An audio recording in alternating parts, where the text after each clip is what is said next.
नमस्कार।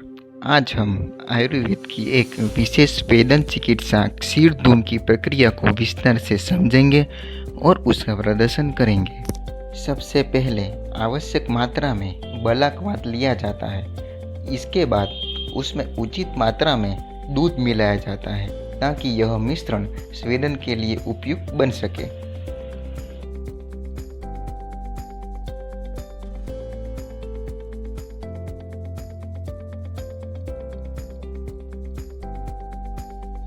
इस प्रक्रिया के दौरान मूर्छित तेल को एक अलग पात्र में हल्का गर्म किया जाता है और फिर उसे रोगी के चेहरे पर बहुत धीरे और सावधानी पूर्वक लगाया जाता है। इस समय विशेष ध्यान रखा जाता है कि तेल अधिक गर्म न हो, क्योंकि त्वचा को आरामदायक और सुरक्षित अनुभव होना चाहिए।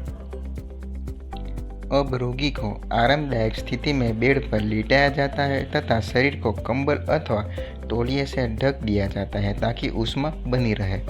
इसके पश्चात गुनगुने मूर्छित तेल से रोगी के शिरोभाग पर शिरोअभ्यंग किया जाता है। शिरोअभ्यंग को हल्कों हाथों से पूरे सिर पर समान रूप से किया जाता है, जिससे शिरोप्रदेश की मांसपेशियां शिथिल हो, वात का शमन हो तथा क्षीरधूम चिकित्सा के लिए रोगी को तैयार हो सके। शिरोअभ्यंग पूर्ण होने के बाद ही क्षीरधूम की मुख्य प्रारंभिक प्रक्रिया शुरू की जाती है।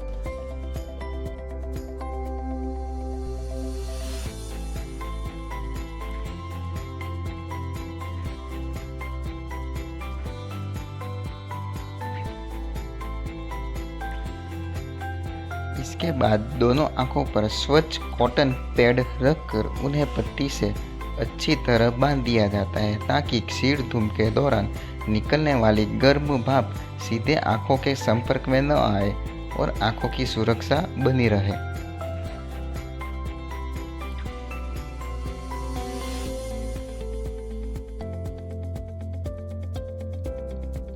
अब तैयार किए गए इस मिश्रण को प्रेशर कुकर में डालकर गैस पर रखा जाता है।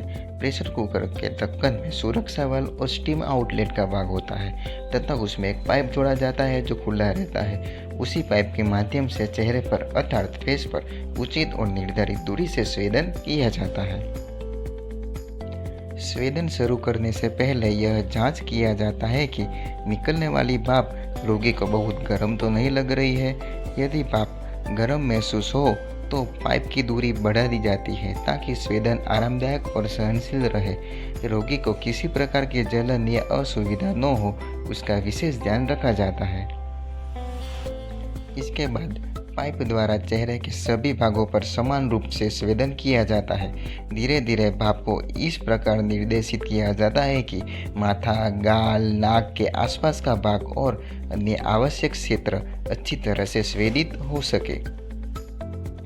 बीच बीच में रोगी को कहा जाता है कि मुंह खुला रखे। इसका उद्देश्य यह है कि मुंह और नाक के माध्यम से श्वास लेते समय धूम या भाप अंदर तक प्रवेश करे और इसका प्रभाव अच्छी से प्राप्त हो। इससे स्वेदन की क्रिया अधिक प्रभावी मानी जाती है। स्वेदन तब तक किया जाता है जब तक स्वेद के सम्यक लक्षण दिखाई न दे।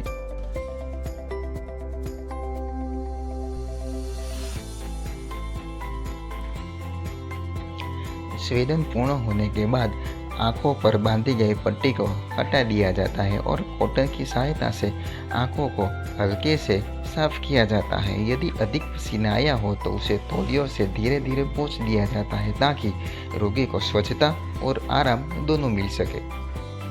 इस प्रकार क्षीरधूम स्वेदन प्रक्रिया को सुरक्षित, व्यवस्थित और प्रभावी ढंग से पूर्ण किया जा सकता है।